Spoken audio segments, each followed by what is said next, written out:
The passion for watches has always been there. I mean, it grows as your financial situation can grow. You know, I think your taste definitely gets bigger and better according to what you can afford. At the time, my collection was a representation of what I could afford and what my knowledge was. But I've learned more and I've acquired more over the years.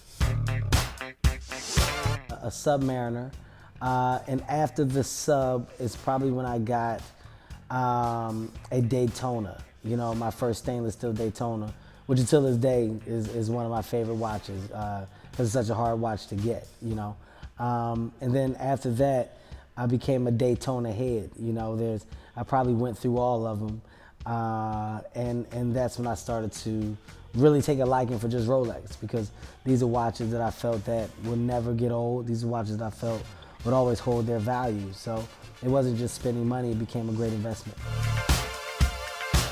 Every piece that I have is a mark of some type of accomplishment, whether it be stand-up, whether it be a tour, from literally grown little man to seriously funny, to laugh at my pain, to let me explain, whether it be booking a movie, rewarding myself after getting paid from that movie, commercial campaigns, endorsement deals, bonuses on the back end of a project after overperforming.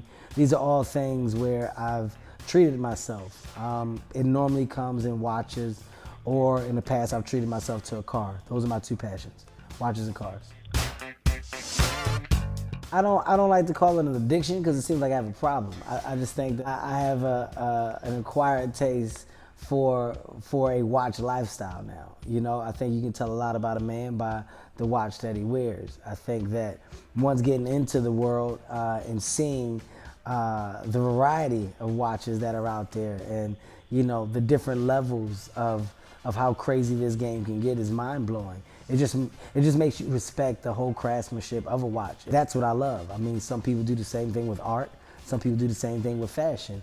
For me, it's watches. Now, I'm not a watchmaker. I don't intend to become a watchmaker.